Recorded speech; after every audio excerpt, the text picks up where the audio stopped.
Hola, hola, bienvenidas, bienvenidos a un nuevo episodio de El Hecho Maldito, el podcast semanal de análisis político de la República Argentina. Estoy junto a Poli Sabatés, a Julián Jófele, yo soy Juan Gentile. Hoy vino nuestra amiga y admirada periodista internacional, Leti Martínez. Hola Leti, ¿cómo estás? Hola, muy bien, qué linda recibida.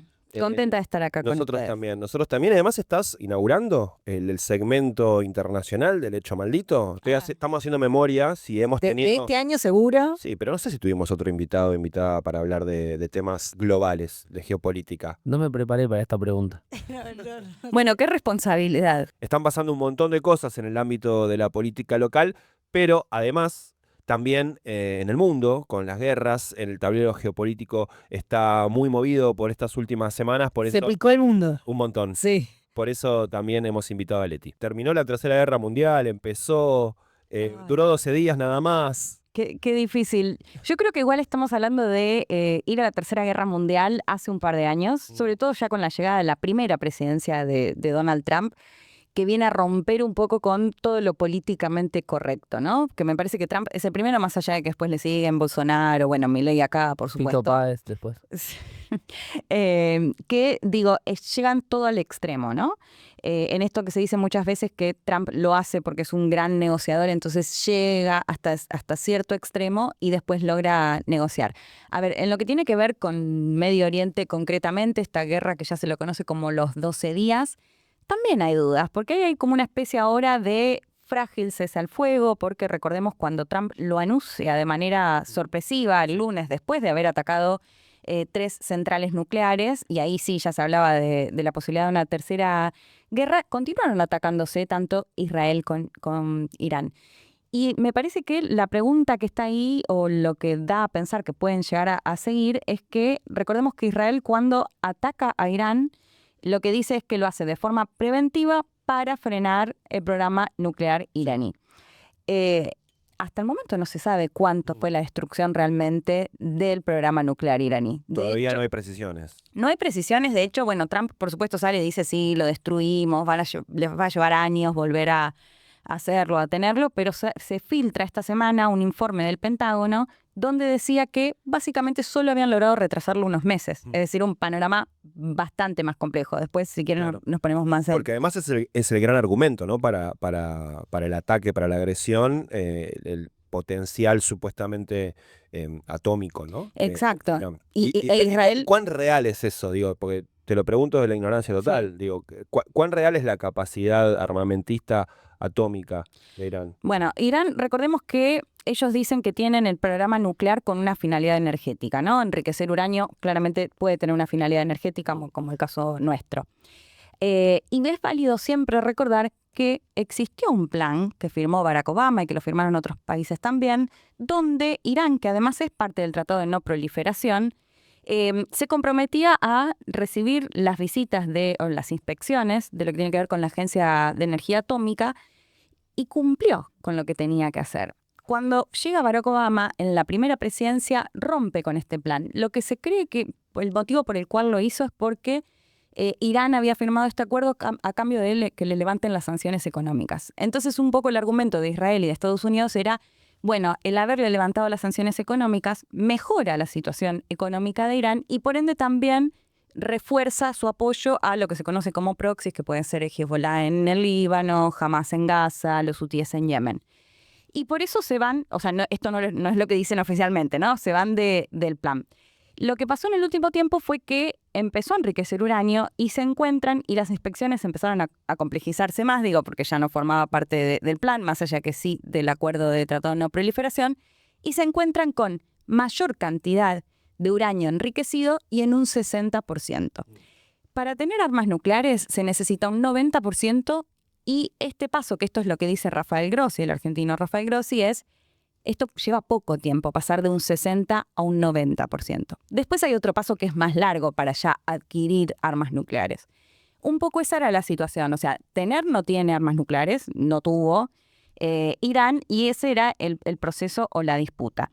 ¿Por qué Israel lo hace también en este momento? Digamos, esa es otra... Claro, por eso, porque la pregunta que uno se le dispara, y podemos abrir un poquito el juego también, es si no es de alguna manera una excusa para una operación bélica que permita avanzar en el tablero geopolítico estratégico, ¿no? En una zona además que es como muy central, tanto por su ubicación geográfica como por su historia y por los recursos naturales que tiene, en términos de la disputa que hay geopolítica actualmente entre Estados Unidos y China. Sí, y en un momento muy complejo para Netanyahu también, ¿no? Benjamín Netanyahu, muy cuestionado por las matanzas en Gaza, son más de 55.000 los muertos, de la ayuda humanitaria que nos llega, e incluso en su propio territorio, muy cuestionado por los familiares de quienes todavía continúan secuestrados y que consideran que podría haber negociado o podría haber hecho otra cosa para traerlos a casa, y eso no sucedió. Y de hecho, hasta hace unos días estábamos hablando de la posibilidad que caiga la coalición de Netanyahu por otra historia, que es parte de su coalición.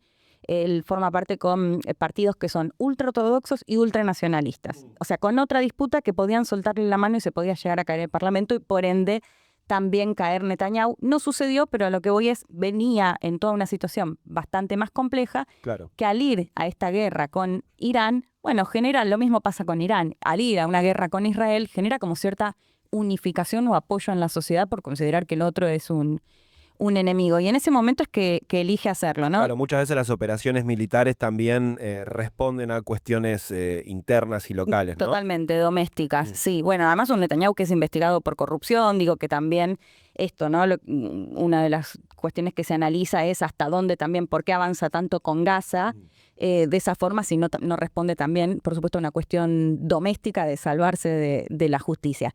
Y le pide a Estados Unidos básicamente que ingrese a la guerra porque no cuenta con el armamento que sí tiene Estados Unidos, como los bombarderos, como las bombas antibúnker que usa en las centrales nucleares. Pero repito, la pregunta que me parece que está, el trasfondo es porque Israel, cuando se termina y se da a conocer este cese al fuego, dice, bueno, cumplimos nuestro objetivo en Irán. Y no es cierto, porque el objetivo era, o al menos lo que ellos sostienen, destruir el programa nuclear iraní, que como les decía, hasta ahora no se sabe realmente cuánto fue la destrucción real. Compañeros, compañera. No, me sumo con quizás una propuesta de programática de charla que está buenísimo tener a Leti acá para ir haciendo un ida y vuelta entre el mundo, Argentina, porque pienso cuando Leti cuenta todo esto, lo primero que pienso es qué mundo peligroso en general, qué momento peligroso del planeta en general. Un planeta que ya tiene inseguridad en muchos aspectos hace muchísimos años, inseguridad alimentaria básicamente, pero que hoy además tiene una inseguridad muy concreta en términos de supervivencia, de estar con miedo de que ataquen tu país, de que bombardeen tu país. Y primera reflexión que me surge de escucharte, como qué momento difícil del mundo en general. Segundo, qué bueno que hables de Gaza porque vi esta semana sobre todo con bastante preocupación que, sobre todo acá en Argentina, los medios, no generalizando, pero mayoritariamente como que se olvida el genocidio en Gaza, que es un genocidio tremendo, y vos, Leti, lo decís siempre, y ahora remarcando cifras me parece súper importante porque también me lleva a pensar si lo que pasa en el periodismo, que es hablar poco de Gaza, tiene que ver con algo que pasa en la sociedad argentina, que es tener como miedo de opinar del tema de Israel por la historia nuestra, pero me preocupa mucho que pase eso. Creo que es muy de Argentina. Yo creo que tiene que ver con eso, pero se habla muy poco de esto. Y después la pregunta que me sobrevuela todo el tiempo es, ¿por qué carajo Milei va a Israel? O sea, ¿por qué si en general entiendo tenemos una política de no alineación, alineamiento, intervención? ¿Por qué nuestro presidente, unos días antes de los ataques, va a Israel, recibe un premio? Sí, dice que Irán es nuestro enemigo. Sí. Claro. Bueno, si querés, después hablamos de nuestro presidente, pero en general no es de respetar las líneas históricas, ¿no? Más bien no vino eso. Milei. Sí, claro. O sea, nunca se presentó como alguien que dijo, che, voy a tratar de respetar las tradiciones de la política argentina y mantener los consensos que había hasta el momento. Entonces sería razonable que no lo haga. Lo que esperaríamos de él es que no lo haga. Ahora, pensaba en lo que decías de qué difícil que está el mundo. Bueno, primero pongamos en contexto que a nosotros no nos tocó vivir una guerra mundial, ¿no? Pues el mundo en general siempre tiene épocas difíciles. Nosotros vivimos de las mejorcitas hasta ahora. Yo sé que nos gusta llorar que vivimos la peor época del mundo, de Argentina, pero vivimos de las mejores épocas del mundo y de Argentina. La generación de cristal no fue bombardeada. No. Vivimos toda nuestra vida en democracia, los que estamos acá sentados. Nos tocaron bastantes buenos momentos. Sé que nos gusta pensar que nos tocaron los peores. No, bueno, están los 2 atentados que obviamente con todo esto vienen a la cabeza. Por supuesto, ¿no? Eso, indudablemente. Y después, una reflexión que me surgió en estos días, este conflicto indudablemente fue grande y tenía la particularidad de que eran dos potencias de la región las que se enfrentaban y demás, pero creo que algo que, al menos a los que no seguimos tan de cerca la política internacional nos llamó la atención, o quizá a todos, fue la sensación de que no había dirigentes a la altura para buscar la paz en el mundo. Después, bueno, finalmente la situación de Trump y hoy tenemos una tensa calma, no sé cómo la llamaríamos, pero una sensación de que no hay dirigentes muy comprometidos con la democracia, con la paz mundial a nivel internacional, que nos genera un cierto miedo, ¿no? Como decir, bueno, en Argentina tenemos a este que está claro que no está muy comprometido con eso, pero en el mundo tampoco queda mucho. Y Emmanuel Macron. Queda menos. Macron. Bueno, digo, y con poco peso, pero a fin de cuentas es uno hoy, digamos, Sí, está por el ahí. abofeteado. Hasta por ahí, porque si quisieran ponerle un freno a Israel podrían hacer un montón de cosas que no Europa hicieron. decís. Sí, O Europa, sí. Bueno, y Francia. Macron, que sí en la narrativa sale a cuestionarlo muy fuerte, lo ha criticado muy fuerte a Netanyahu, sobre todo con el tema de la ayuda humanitaria, pero digo, de pronto esta cuestión que siempre se toma como la doble vara, ¿no? Bueno, a Rusia le ponen sanciones, ¿por qué no hacen lo mismo con Israel? Claro. Digo, cuando están viendo cómo están matando a los palestinos. ¿Y por qué crees que no?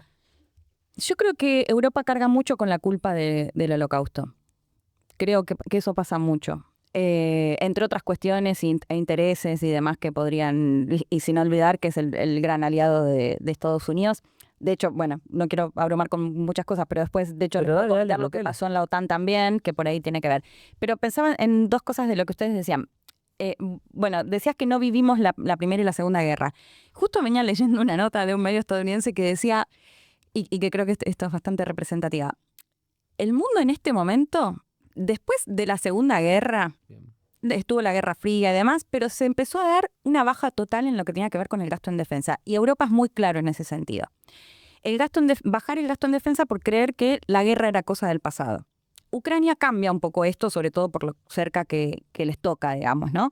Entonces vos ves los informes que hablan de cómo se gasta en defensa y viene aumentando año a año.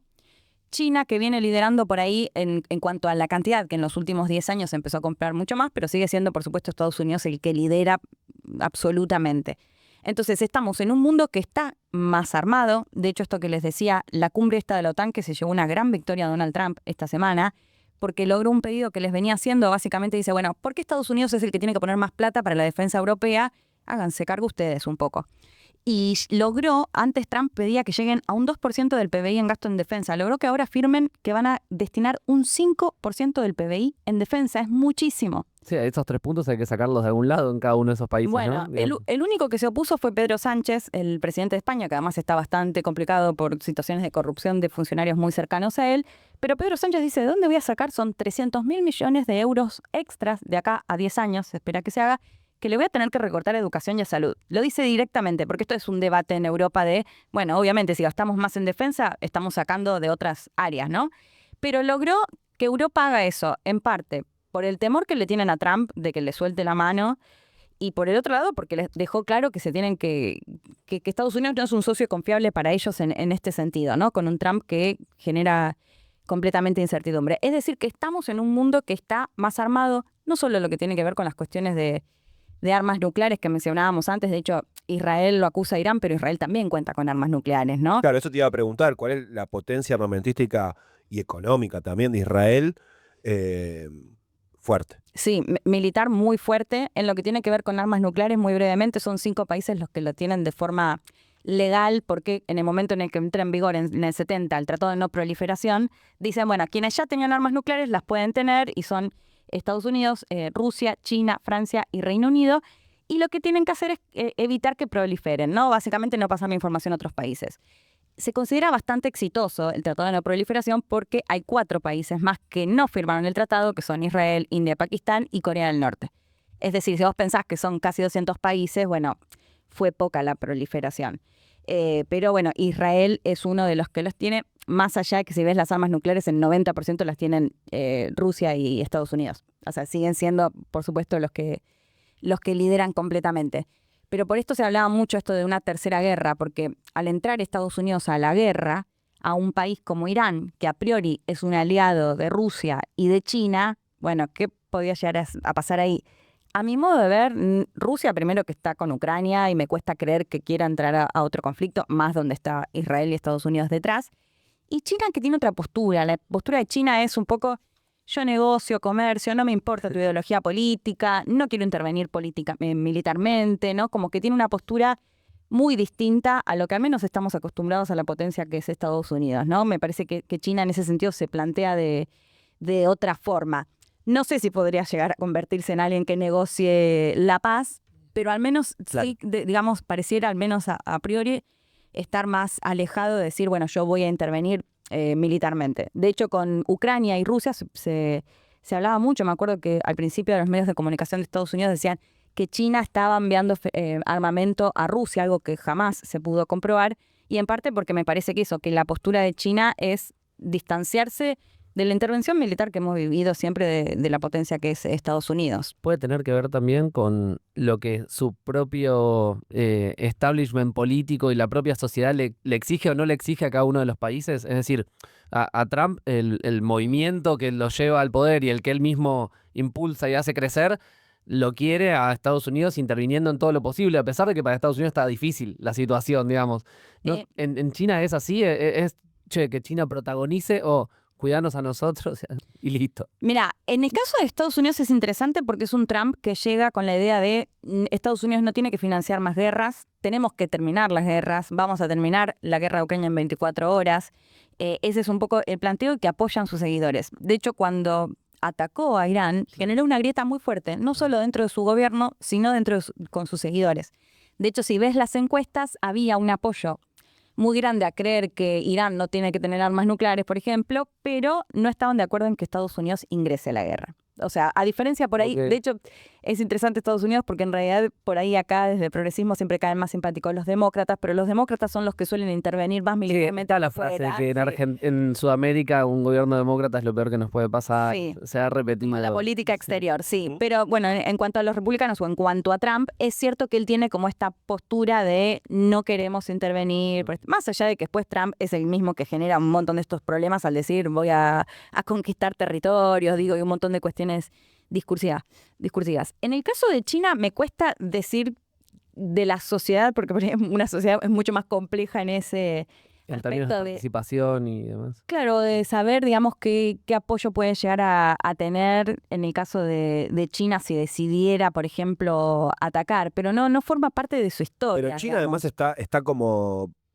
en la actitud tranquila de quien está avanzando casi de un modo natural, siendo la principal potencia económica a nivel mundial, entonces casi que no tiene el apuro de intervenir en ninguno de esos escenarios, y sí se lo ve, por lo menos a la distancia, a Estados Unidos y a Trump como ansiosos por recuperar la centralidad mundial, ¿no? Perdón, Leti, me sumo a esto que decía Yendi, decías recién, como China no, como dice yo, en política no me meto. Yo creo que todo el trabajo grueso y grosero que está haciendo de expansión comercial con América Latina, bueno, toda la discusión por el canal de Panamá, todo es muy meterse en política. O sea, quizás no en términos militares. Lo hace más soft power, soft power se llama en relaciones internacionales. Total, pero a lo que voy es, él no tiene, a ver, cuando hablábamos de la Guerra Fría, que está muy claro ahí, bueno, negocio o no negocio con este país ideológicamente soviético, China se aleja de esa idea. A lo que voy es, no le importa si es de izquierda, si es de derecha, incluso si es una dictadura. No le interesa eso, no lo ve en el sentido de que avanzan con la negociación comercial igual. Está como en una línea más multilateralista. China. Totalmente. De hecho, ahora China se plantea como lo que planteaba Estados Unidos del libre comercio. O sea, China es ahora quien denuncia a Estados Unidos frente a la OMC, o sea, la Organización Mundial del Comercio. Le dicen. Sí, porque dicen no está cumpliendo esta cuestión que desde acá también a veces se mira con amor de Trump, de proteccionismo, de decir, bueno, que queremos que los productos se hagan acá, cuestiones que a priori parece muy difícil que se den en lo inmediato porque los trabajadores estadounidenses no cobran los que les pagan a los asiáticos que hacen los celulares y demás. Pero China me refería a esta cuestión de no le importa al momento de negociar qué partido sea el que gobierna. Claro.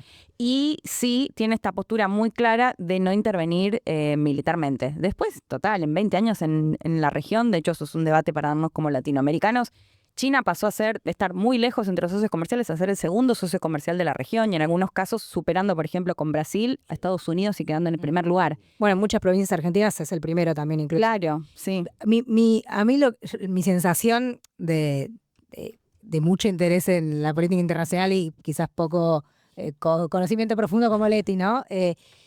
A veces cuando escucho esto de la Tercera Guerra Mundial, si empezó, si terminó, que son como títulos que están buenos poner, como que son gancheros y nos permiten empezar algunas cosas, yo no sé, a veces siento que en realidad vamos más hacia una meseta de años en las que va a estar este equilibrio y esta tensión permanente entre Estados Unidos y China disputándose la potencia comercial, científica, etcétera, tecnológica, y que va a haber ciertos conflictos armados como los que hay, como los que explotan cada tanto, pero que como que se va a prolongar esta situación de tensión y de equilibrio e inestabilidad. No sé, a veces siento que estamos como en unos años en los que esto va a ser la normalidad, pero no va a haber una guerra mundial, ¿se entiende? Sí. Un poco, no sé, porque en realidad yo siento que hasta que ninguna potencia o ningún país con una relevancia como los que estamos mencionando mueva fuertemente y en serio, que haga una jugada como de jaque mate, en realidad no sé si va a cambiar el tablero mundial en términos absolutos, ¿entiende? Como que siento que... Sí, incluso qué sería una jugada de jaque mate, ¿no? Claro. Bueno, sí, buena pregunta, pero sí, te entiendo a dónde vas. Claro, como que no va a cambiar radicalmente el tablero con ninguna de estos episodios que vemos. Que además, si uno mira las últimas décadas, tanto Estados Unidos intervino así de una forma corta o mediana de tiempo en Medio Oriente, ¿no? Sistemáticamente, y tampoco cambió el tablero. No fue ningún jaque mate. Claro, siento que va cambiando más por ejemplo, con la política comercial. Siento que va cambiando como más por abajo que por lo bélico, pero bueno, insisto que es una mirada como desde otro... Bueno, China se termina imponiendo de otra manera, ¿no? A nivel geopolítico. De hecho, yo creo que esa es la gran pregunta, porque ahora se habla mucho, bueno, estamos frente a un cambio de orden global, ¿no? Del orden internacional, de lo que rigió hasta ahora con un Estados Unidos que te decía, bueno, tiene que haber multilateralismo, tiene que haber libre comercio, y lo que estamos viendo ahora que de alguna forma eso entra en un quiebre, ¿no? Cuando es Estados Unidos el que de pronto es proteccionista y que China surge como el libre mercado y demás. Me parece que ahí hay que ver cómo se desencadena esto, ¿no? Y pensando en que yo pondría la guerra en Ucrania, hay que hablar de un montón de guerras, ni hablar en África que nos cuesta un montón y también me hago cargo de hablar, pero Sudán, un montón de conflictos bélicos que también suceden. La guerra en Ucrania quizás vino como a poner un fin a esto que yo les decía, décadas de paz, si se quiere, o de no esta alta tensión en la que estamos todo el tiempo hablando de la posibilidad de una tercera guerra. Me parece que ahí vamos a ver cómo se da justamente este nuevo orden global, donde también queda muy claro que todas estas organizaciones que surgieron después de la Segunda Guerra, tampoco, vos decías, no hay ningún actor que pueda llegar a la paz. Y bueno, y vemos unas Naciones Unidas que de pronto resoluciones, que tiene un Consejo de Seguridad ultra criticado porque son los mismos 5 países que tienen las armas nucleares y vetan cuando las resoluciones no le gustan. Entonces siempre estamos como en la misma disyuntiva. También estamos viendo eso, que los organismos que están para eso no están dando ningún resultado. Con un montón de cuestiones que podemos ver desde hipocresías a cuestiones que no se puede entender bien por qué. El caso de Israel, esto me parece muy claro porque tampoco se tomaron ningún tipo de medidas para impedir que se lleve adelante un genocidio. Esto ni siquiera lo sancionan. Está la orden de la Corte con respecto a Netanyahu, pero no sale del país y listo, no. Ves que ninguno de los actores está dando respuesta, pero eso, me parece que hay que ver bien ahí cómo avanza esto que se habla con cada vez más frecuencia de un nuevo orden, con los BRICS, con un montón de cuestiones que podrían mirarse como nuevos lugares de poder, y ahí es interesante ver qué va a pasar con la Argentina, ¿no? Casi entramos a los BRICS, o entramos un ratito. ¿Sabés que estaba en China cuando fue lo de los BRICS? Que acá se decía mucho que era Brasil el que quería sobre todo. Y en realidad ya me enteré que eran los chinos los que más interesados estaban en que ingrese Argentina. Vieron que acá también siempre hay, como en Brasil y Argentina, se hay como una disputa en lo regional. Un superclásico. Y fue una celebración por parte de los chinos, estaban felices de que Argentina iba a entrar a los BRICS, que bueno, todavía estaba Alberto Fernández, y después, bueno, finalmente la decisión de Acá lo celebramos de mucho, Milei. me acuerdo. En una etapa donde éramos bastante críticos de la política en general del gobierno de Alberto Fernández, pero me acuerdo que lo gritamos como un gol acá. El gol y de hecho, maldito. o sea, Que para mí, a los BRICS. Alberto Era el gol de Alberto. presidente fue un buen canciller. Claro, gran canciller Alberto Fernández, total. Sí, trayendo, ¿te acordás? Cuidando a Evo, yendo a visitar a Lula. Sí. Sí, es verdad. Y hubo un O sea, momento en que- no, y lo de los BRICS realmente para la Argentina era un gol. Sí, pero además ves que hay adhesiones, incluso las de Medio Oriente. Me acuerdo cuando anunciaron a la Argentina, anunciaron a Arabia Saudita e Irán también, que son dos actores muy claves en Medio Oriente y siempre muy enfrentados, más allá de que incluso esto, con China negociando detrás, restablecieron relaciones diplomáticas y demás. Y digo, no había historia. Arabia Saudita es un gran aliado, es el otro gran aliado de Medio Oriente de Estados Unidos, y estaba, digamos, en la misma adhesión que Argentina para los BRICS. Digo, me interesa, pensaba cuando decías lo de Milei, por qué va y visita a Israel, porque además no es solo que lo apoyo, que tiene una buena alianza. Una de las cuestiones que para mí tiene mucha gravedad y que creo que quizás desde acá no se ve con tanta claridad, porque por ahí medio que nadie lo sigue mucho al tema. Cuando Milei anuncia que va a trasladar la embajada de Tel Aviv a Jerusalén, que básicamente lo que eso significa es reconocer que la capital, que además está tomada por Israel, digamos en la parte en la que debería ser para el Estado de Palestina, significa que reconocen a Jerusalén como capital de Israel. Esto lo hizo Estados Unidos y apenas un par de países muy chicos. O sea que Argentina sería el segundo país bastante más grande en hacer esto efectivamente, que en realidad respondería a algo más simbólico y de apoyo a Israel más que a otra, digamos, cuestión que pueda llegar a suceder. Me acuerdo que cuando Milei lo anunció la primera vez hubo un comunicado de Hamás diciendo que esto era un error. Y ahora cuando fue, nuevamente habló de este tema, ¿no? Que uno dice, ¿por qué? Digo, incluso con los dos atentados acá y lo que él plantea, bueno, si tenemos que estar de un lado, ¿por qué jugar en un lugar que además no... ¿Qué le podría llegar a aportar a Argentina, además? Digo, porque hablando de esto de cómo están todos armados, Argentina está muy lejano a toda esa situación. No sé, no entiendo ahí cuál es el rol, porque además incluso hay también bastante... a ver, se dice mucho que Trump se cansó de Netanyahu o de apoyar a Netanyahu. Digo, incluso también hay una postura distinta entre Estados Unidos e Israel y Milei está jugando muy fuerte con los dos, ni hablar con las votaciones en Naciones Unidas, también en vínculo con Israel y Estados Unidos. Y no sé eso qué nos puede traer, más esto, saliéndose de los BRICS, que te guste o no, China es un actor recontra clave en el mundo. Y de hecho esta idea de que se dice mucho, bueno, Estados Unidos juega en la región en tanto y en cuanto ingresa China, pero cuántas inversiones en efecto llegan de Estados Unidos. Más allá de que yo creo que otro debate que hay que darse desde Latinoamérica es, bueno, comerciamos con China, pero hasta dónde nosotros vamos a seguir reprimarizando nuestros productos. Digo, que ese me parece que es un debate súper interesante y que creo que se puso en tema cuando fue ahora la CELAC China, Xi Jinping hablando. De hecho, bueno, nosotros estamos dispuestos a comprar productos con valor agregado. Claro, porque China nos compra principalmente materia Claro. prima, ¿no? Soja y distintos tipos de productos del agro. Claro, totalmente. Y bueno, Algo de energía, calculo también. sí, y ese debate está entre, bueno, ¿qué le vamos a seguir exportando a un gigante como China Claro. que tiene absolutamente todo? Digo, tenemos el litio, pero China es el que tiene más del 70% del que produce las baterías de litio. Sí, tema de larga data en la Argentina también, ¿no? De su política productiva y qué le vende al mundo.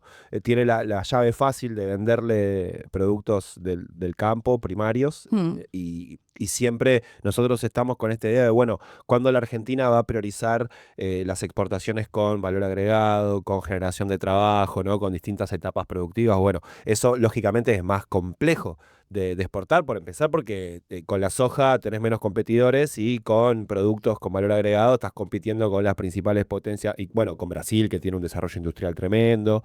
Pero bueno, es interesante eso, siempre estar machacando, porque justamente la primarización de la economía tiene, quizás entra el dinero fresco, la viva, pero tiene otras consecuencias, ¿no? En términos a mediano y largo plazo. Pero amigo, estamos cada 3 meses juntando para ver cómo resolvemos con el fondo.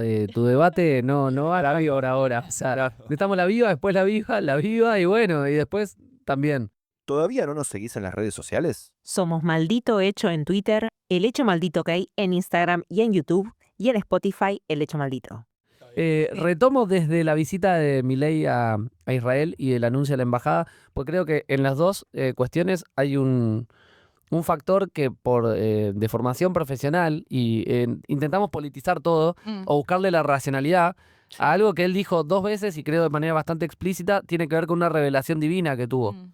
O sea, el presidente dijo que a él el uno o Sí. el no sé qué, creo que dice el uno cuando se refiere a El 1, sí. las revelaciones divinas que tiene, le dijo que tenía que hacer eso, de trasladar la embajada argentina a Jerusalén, y de hecho su intervención en el Parlamento fue en Israel. Sí, sí. En el Parlamento es una intervención full mística. Sí. La luz contra la oscuridad, lo divino contra lo maligno, las fuerzas del cielo, o sea, nosotros podemos intentar seguir ignorando que hay decisiones que el presidente las toma orientadas en energías y cuestiones religiosas que son que nos afectan a todos, pero efectivamente lo hace. Sí. O sea, no, a mí no me da risa porque creo que efectivamente las O sea, define para así. mí él sí, o sea, tenés razón. Para mí a veces nos hacemos los boludos porque es como muy difícil de Es recontra aceptar. difícil de politizar esa Sí, discusión después. pero yo estoy de acuerdo que él cree que él toma las decisiones en base a eso, pero creo que atrás de él, y lo decís siempre vos con Laje, y vos traes mucho esta Sí. discusión, creo que atrás de él hay una red que le dice, sí, dale hermano, vos pensás que te lo está diciendo el uno y que lo estás haciendo por esto, pero en realidad atrás hay todo un círculo de intelectuales, de El capitalistas. maligno nunca le dice que aumente los salarios. Digo, el uno, perdón, el maligno. El uno nunca le dice pelear los salarios y retirate. Claro. Estoy de acuerdo en eso. Siempre están orientadas a su visión geopolítica. Claro. Sí, pero hay un factor ahí que no podemos dejar de olvidarnos. No, ni hablar. Igual si retomemos lo de Orbán y Bolsonaro y Bukele, pues me interesa que también lo charlemos con Sí. Leti. Pará, yo puedo retomar otra. Vamos ahí ahora, pero es que no me quiero olvidar de esto. Vos hablabas recién de lo de la ONU, lo de que ya quizás es incapaz de. Y vuelvo a esto, a esta sospecha que tenía yo de que quizás entramos en unos años de meseta. Yo efectivamente, con lo que vos me respondías, creo que estamos frente a un nuevo orden mundial, pero creo que no es que vamos a ver algo tan fuerte como una tercera guerra, sino que es algo que se viene dando hace unos años que tiene que ver también con el debilitamiento o el descreimiento por parte del mundo en general de estas organizaciones como la ONU. La ONU el año que viene hay elecciones. Yo en general cuando veo una elección digo, ¿qué es esto? ¿Se puede ganar? Pero a veces de hecho hay como incluso hay especulaciones de si la elección de la ONU el año que viene puede ser ganada por alguien de Latinoamérica, por una mujer, Bachelet entiendo que precandidata. En realidad, Rafael Grossi, que es el titular ahora de la Agencia de Energía Atómica, es quien quiere, o sea, él quiere ser secretario general de la ONU. Elecciones de la ONU. Para Guterres. Para secretario general, se va a ¿Quiere Guterres. habilitar al barrio? Bueno, no, pero mi pregunta.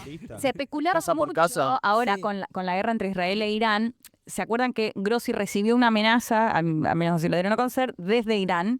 Porque desde Irán sostienen que jugó a favor de Israel, porque, ¿qué pasa? Antes del ataque o el comienzo de la guerra de los 12 días, Grossi sale y habla y dice esto, bueno, aumentaron más uranio de lo que tenían que hacer, están en un 60, están en un paso, como que fogoneó un poco ahí y después se da el ataque. Para mi modo de ver, Israel necesitaba cualquier argumento para hacerlo porque lo quería hacer. Él es el presidente de la comisión. Es la Agencia de Energía Atómica, que es de Naciones Unidas. Es Argentina, claro. Y que es el que inspecciona justamente los centrales nucleares para ver esto, que tengan una finalidad energética y no un nuclear. Sí. Y suena como un candidato a ser, o lo que al menos quiere, secretario general de Naciones Unidas, es decir, en reemplazo de Guterres. Por eso, digo, con todas estas acusaciones se especulaba si no le estaba haciendo un guiño a Estados Unidos para justamente tener el apoyo en caso de que quiera ser secretario. Bueno, pero mi pregunta en esto, o sea, pues está bueno, la elección de la ONU la vemos como algo muy lejano, no le damos mucha hueá. ¿Sirve hoy ganar la ONU? Ponele, porque Bachelet entiendo que se quería precandidatear, incluso Malcorra, ella ya fue, entiendo, en 2016, si no me equivoco, precandidato o candidata. ¿Sirve ganar la ONU o en un momento del mundo como el que estamos describiendo es más importante, por ejemplo, fortalecer regionalmente, no sé, bueno, el Mercosur, que ahora está o los BRICS, o sea, sirve como, se entiende lo que digo, como dotarle de institucionalidad a la ONU y tratar de disputar esos espacios, Sí, perdón. La Argentina siempre ha tenido un rol importante en la ONU en términos de su reclamo de Malvinas, es visto por todo el mundo y sobre todo por los distintos enclaves que quedan coloniales como el ejemplo en términos de bandera y de causa. Obviamente que no es que, digo, todos los años se consigue o se conseguía el voto a favor del Comité de Descolonización y las Malvinas siguen estando los ingleses, ¿no? Claro, Pero, sin resolución. claro, total. Pero en términos geopolíticos, la Argentina tiene un lugar destacado, en la ONU, sobre todo por su reclamo de Malvinas, hasta que llegó este gobierno, ¿no? Obviamente. Que Pero ¿vamos por la ONU o vamos a fortalecer el Mercosur? ¿Vamos a entrar en los BRICS? vamos a ir por todo. Bueno, nosotros no vamos a hacer nada porque gobierna Milei, por supuesto, y el uno, como dice Joffe, seguramente le dice la ONU es una basura. Pero pienso como en el o sea, qué rol tienen que jugar los países del sur global, vamos a ponerlo este término que ahora se está usando mucho, qué le conviene o qué estrategia deberían tener nuestros países en esta disputa del mundo que estamos planteando, no sé. Sí, está buenísima la pregunta porque en realidad Naciones Unidas para mí es esto que les planteaba. Si no se reforma, sigue siendo injusta. Digo, más allá de que tenga como finalidades que vos decís, sí, claro, cómo no vamos a compartir, que quieran lograr la paz y negociar. Vuelvo al caso de Israel. Los asentamientos en Cisjordania, que continúan, creo que tienen casi un 20% de lo que le queda para los palestinos. O sea, un avance muy fuerte con los asentamientos. Naciones Unidas te saca un montón de resoluciones. Pero en los efectos esto, no hay resoluciones que se cumplan, digamos. Además de este cuestionamiento que les decía del Consejo de Seguridad, que no puede ser que sigan siendo los 5 países, que a su vez son potencias, los que tienen la capacidad de veto cuando algo no les gusta o cuando algo complica a sus aliados. Entonces, lo mismo podríamos aplicar a lo del Tratado de No Proliferación que les decía de las armas nucleares. Más allá de que se puede considerar exitoso, es injusto, porque entonces, a ver, ¿desde dónde Israel puede decir que Irán es peligroso si está matando 55.000 palestinos? Entonces, digo, no quiero decir con esto que Irán no sea un peligro si tiene armas nucleares. A lo que voy es quién puede ser juez ahí, en este sistema que en definitiva es tan injusto. Y de Naciones Unidas eso, me parece que si no se reforma, no sé si llega Grossi, por ejemplo, a ser secretario general, va a poder hacer algo. Me cuesta creer que lo pueda hacer, honestamente. Qué tentador, ¿no? Siempre apoyar al argentino que gane algo. Pues después, viste, te puede sorprender. Capaz no era del perfil que vos esperabas y terminás contento. Pienso que es un momento raro también de Naciones Unidas en general en todos los organismos que la rodean. La Organización Mundial de la Salud, que terminó también con cuestionamientos post pandemia, con Estados Unidos anunciando, bueno, ahí la salida. La Organización Internacional del Trabajo, que al menos es lo que yo sigo más habitualmente, hace años que está recontratrabada para sacar convenios, que es su función principal.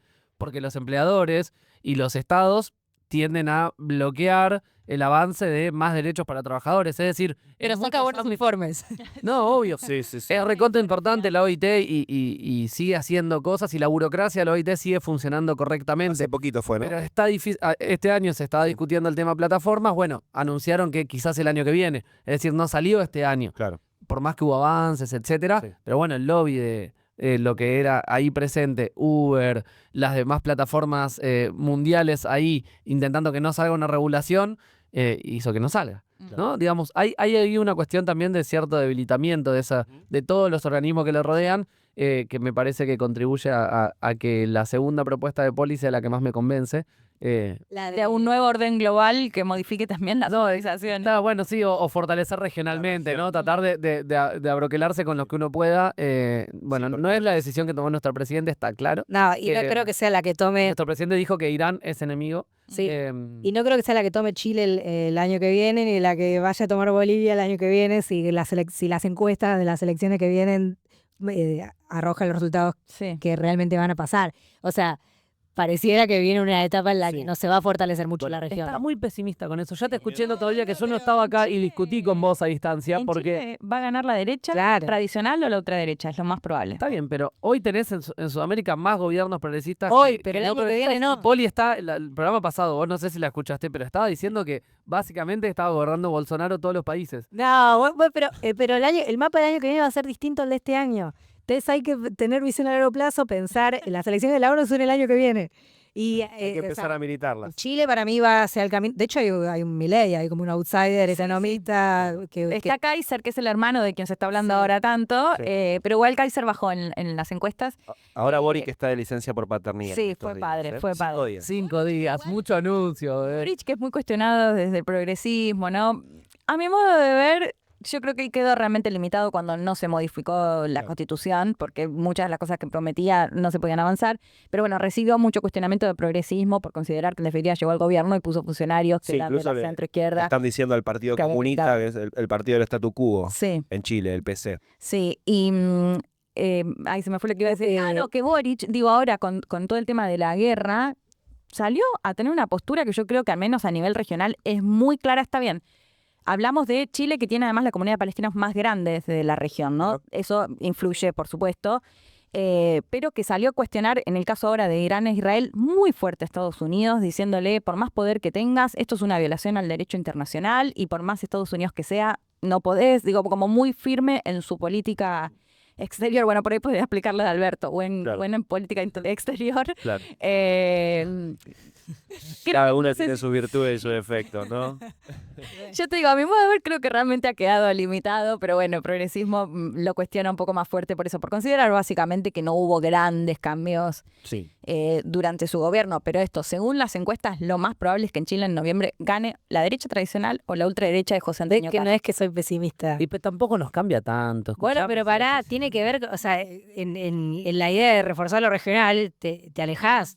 Bueno, Ganemos nosotros y vemos después. Ahí hay que ver también porque hubo gobiernos no progresistas en los países del Mercosur que igual reforzaron esa alianza estratégica, ¿no? No necesariamente, digo. comercial, sí. Comercialmente. Sí, comercialmente. Sí. Sí. Porque, bueno, la región... Después Macri te mandó armas a Bolivia, ¿no? Uruguay, por ejemplo, hace años que quiere un tratado de libre comercio con China. Claro. Digo, como que hay posturas ahí también muy distintas, sobre todo de los dos países más chicos de Paraguay y Uruguay. Sí. No sé hasta dónde se puede avanzar o esto en reemplazo de otras organizaciones. Pero sí, esto hay que ver en el nuevo orden global cómo nos acomodamos. Está bueno hablar ahí. de la región además porque, bueno, América Latina es una zona con muchas particularidades, con mucha riqueza además, Sí. y que tenemos muy internalizado que somos el culo del mundo, ¿no? Que Sí. somos una mierda. Y bueno, Me pasa mucho en Argentina discusión también. que se da desde las relaciones internacionales es esto que planteas, ¿no? Y que me parece, a ver, ¿qué pasa con la región? ¿Cambia de color político? Y entonces, listo, la UNASUR ya no funciona, nos vamos al grupo del va a ser algo más político con respecto a Venezuela, pero quiero decir, como está López Obrador gobernando en México y nos enfocamos en la CELAC, como que eso se ve, que claramente de acuerdo a cómo van cambiando los colores políticos de la región, también cambian los lugares, más allá de que son organismos completamente distintos, digo, el Mercosur es muy distinto en cuanto al bloque, en cuanto a qué se hace y demás, pero mi sensación es eso, que en la región cambia mucho de acuerdo, muchas veces se lo compara y muchos se enojan por esta comparación con la Unión Europea. Que la Unión Europea ha logrado que más allá de que había distintas posturas, algo que para mí ahora lo rompe, mencionabas el caso de Orbán, Hungría, por ejemplo, y la ultraderecha en general, que rompe un poco con estos consensos que Europa lograba tener. No sé, si hablábamos de ambientalismo, bueno, más allá de que seas de derecha o de izquierda, había como cierto consenso sobre cuestiones que no se tocaban.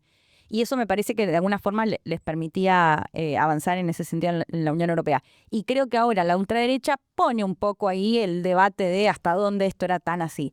Y me parece que en el caso de Latinoamérica nos pasa un poco eso, que nos cuesta, cuando cambiamos de color político, seguir o aferrarnos, digamos, a un grupo que realmente nos represente. No sé, ya sea, por supuesto, en lo político o en lo económico, tener como cierto consenso. Sí, total. Bueno, hay que ver qué pasa en Argentina también en el 27. Y después me meto en la pregunta incómoda que creo que sobrevuela todos estos días y que tiene que ver un poco con lo que yo me cuestionaba al principio de por qué Argentina habla tan poco de Gaza.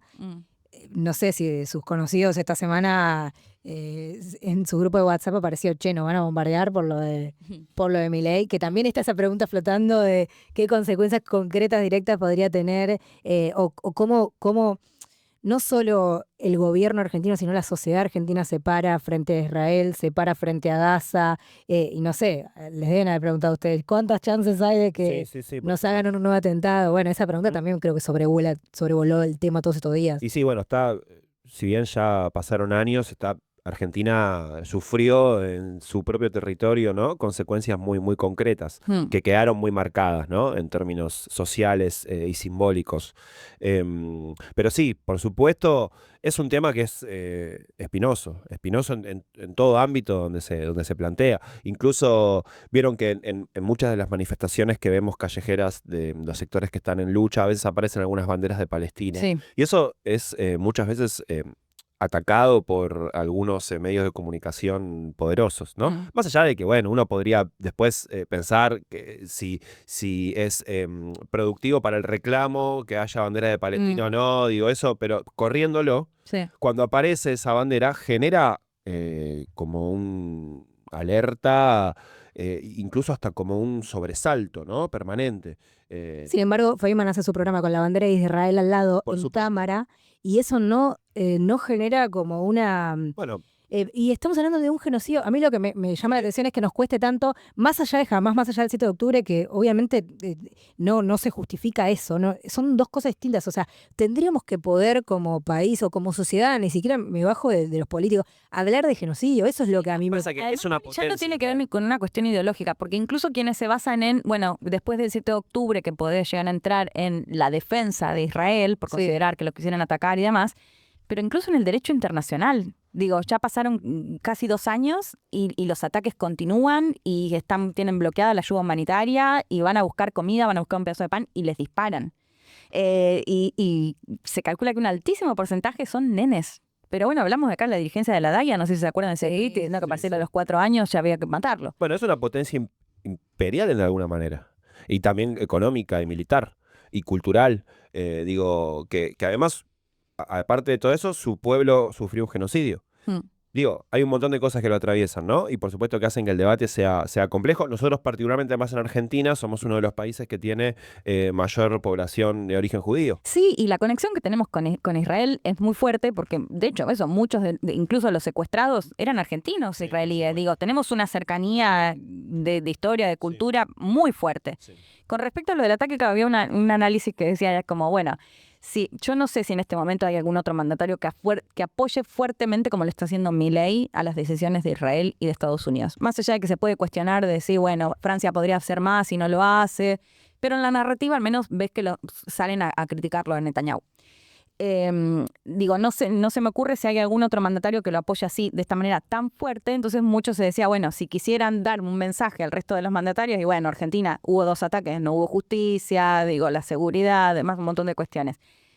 Yo creo que en este momento Irán está debilitado, realmente se habla mucho de los ataques que fueron desde Israel, tanto al Líbano y Hezbollah, tanto al Hamas. Y se habla mucho de esto, si está debilitado. Yo creo que efectivamente está debilitado Irán y también sus proxies en este contexto. Así que para tener un poco de tranquilidad, me cuesta creer que pueda llegar a avanzar en ese sentido, pero bueno, por supuesto enciende las alarmas porque tuvimos 2 atentados y porque Milei está jugando a fondo en algo que no nos corresponde. Sí. Igual se está prendiendo fuego el país por otras cosas. Por otras cosas, sí. Nos tomamos unos minutos, ¿te parece? Para Dale, decir algo de la política argentina. Por estas horas se está conociendo el dato de la balanza comercial de la Argentina, el déficit preocupante. Demoledor, ¿eh? Sí, demoledor. La salida, lo dijo también Cristina en un audio que le mandó a la bancaria, al sindicato de los bancarios. Vieron que ahora Cristina, desde su reclusión, desde su prisión injusta, bueno, está interviniendo de modo de enviando mensajes, enviando videos, enviando audios. Incluso hoy justo gente que trabaja en comunicación con el Partido Justicialista me envió la página de Spotify, donde uno puede escuchar casi a modo de podcast, como El Hecho Maldito, bueno, los audios de la expresidenta Cristina, señalando el déficit, el saldo negativo en la balanza comercial, que es básicamente, ustedes saben, no somos acá especialistas en materia económica, Poli un poco sí, porque Bueno, no voy a chorear con eso. no, bueno, pero tenés horas de cursar. Y hay que formarse. Sí, yo estoy de acuerdo. Yo quiero hacer esa maestría que haces vos, pero no me da el tiempo. Pero más allá de eso, dólares que salen y que entran. Sí, sobre todo apoyado por los viajes en el exterior, que es una locura, y poca gente que viene porque básicamente Argentina es caro. Abril, 2.200 millones de dólares negativo, la Argentina, es decir, salida de 2.200 millones de dólares. Mayo, 1.700 millones de dólares negativo, es decir, en 2 meses, 4.000 millones de dólares que salen. Recordemos que el Fondo Monetario le acaba de dar 20.000 millones de dólares a la Argentina, por lo cual, diríamos, haciendo una cuenta rápida, 1/3 del préstamo o del dinero que le bajó el fondo al gobierno nacional, al gobierno de Milei, ya se fue de la Argentina, ¿no? Sabemos, no vuelve, digamos. No es dinero que después lo vamos a ver de alguna manera. Guita que se va a formar activos en el exterior. Es una historia de larga data en nuestro país, ya el debate sobre el subsidio al viaje al exterior que constituye este dólar barato, ¿no? Digamos, habilitar a sectores que pueden realizar viajes al exterior con este mismo dólar y que eso finalmente redunda en una balanza comercial como la que ustedes expresaban. Es un tema que se discutió fuerte en el último gobierno de Cristina, que después vino el cepo, que Macri intentó sacar, que luego repuso, ¿no? Algo que ya tiene varios años de discusión y evidentemente no se está pudiendo resolver y más que nada es imposible que eso pase antes de las elecciones, ¿no? Porque Sí. creo que el gobierno va a promover todo este tipo de cuestiones liberadas hasta que se Sí, vote. incluso la pregunta de si después de las elecciones no va a empeorar el escenario. No, es que seguro va a empeorar. Lo que digo es que quizás después tenga que Drásticamente, tomar digo, otra medida. Drásticamente, Sí, claro. por eso. Con consecuencias. Pero bueno, Sí, una vez que ya el gobierno tenga sus diputados y senadores electos. sí, así es. Bueno, ya tendremos tiempo en los próximos capítulos para repasar los idas y vueltas, las negociaciones respecto del proceso electoral que se viene. Tenemos pocas semanas, 2, 3 semanas, si no me falla el cálculo, para el cierre de la presentación de alianzas. Sí, en la 19 de provincia. julio. 19 de julio. Creo que el 9 se presentan los frentes y el 19 los nombres, los Sí. candidatos y candidatas. Sí. Entonces, en pocas semanas ya vamos a tener el escenario de las elecciones de la provincia de Buenos Aires definido. Al día de hoy no hay nada. Bueno, hay mucho movimiento. Hay mucho movimiento, Sí, pero pocas definiciones. mucho movimiento, Hay sí, convocatorias del Partido Justicialista, Sí. convocatorias del gobernador, distintas, ¿no? Hay como mesas que aparecen y que no se unifican por ahora. Esperemos que eso ocurra, lo iremos viendo. Y también en el espacio del centro hacia la derecha, entre el PRO y la Libertad Avanza, nada definido tampoco, porque hay una cuerda que se está tensando por estos días, sobre todo del lado del PRO, que le están diciendo al gobierno, mirá que yo estoy con vida, ¿eh? Veo tu espíritu periodístico de sostener Sí, esa tensión. vos decís que no, Está domadísimo el PRO. está domado el PRO. Entra o entra. Yo no Después van a estoy tensar seguro. todo lo posible por algún numerito, pero bueno. A mí me parece que... Dejamos abierta la apuesta. Sí, tiene Listo. con Bueno. qué hacerle sentir el rigor todavía, Mauricio. Tiene Sí. un par de botones. Son semanas. Bueno, hay que Poder ver. específico del Estado. Hay que ver cómo juega el PRO también en la ratificación o no del veto que hizo el presidente esta semana a la ayuda en Bahía Blanca, que también, no llegamos a hablarlo ahora, pero es un capítulo Bueno. que pinta de cuerpo entero al gobierno, Sí. porque vetó la ley de emergencia básicamente para todos los pueblos inundados el 7 de marzo pasado. Y argumentaron, yo ya di. Claro, Yo ya di, ¿no? ya Y vimos. ya había dado unas monedas cuando fue la situación. Pero bueno, el PRO es importante en esa votación, vamos a ver qué pasa. Pero son semanas muy movidas. Esta semana, no quiero dejar de decirlo, impresionante manifestación callejera de un... Se habló de la CGT paralela, bueno, no sé, esos títulos Es un que se ponen. frente de lucha donde hay gremios de todas las centrales. Muchísimos gremios estuvieron en la calle, de las gremios de la CGT, gremios de la CTA, Más de movimientos 100. sociales, sí, 150, gremios del transporte, importantísimo, la marcha universitaria de antorchas esta semana, bueno, Garrahan, que el continúa en Garrahan lucha, sí. jubilado, digo, son semanas que están pasando cosas y Sí, y que tenemos datos de la micro también que abonan a ese escenario que se va complejizando, ¿no? Digo, sube el endeudamiento de las familias, tenemos números de desempleo que los vemos también en subida en las últimas semanas, caída también salarial, ¿no? Ahí hay todo un debate metodológico de cómo se mide, los ingresos. Sí, particularmente los lo que precios. hace el salario de trabajadores informales. Mm. Es lo que siempre está quedando ahí en discusión respecto a metodología. Sí. El resto está más claro, están cayendo. Sí. O sea, no. Así es. Muy bien, hasta acá este capítulo de El Hecho Maldito, especial política internacional. Hemos inaugurado una faceta de este podcast que espero revisitemos periódicamente.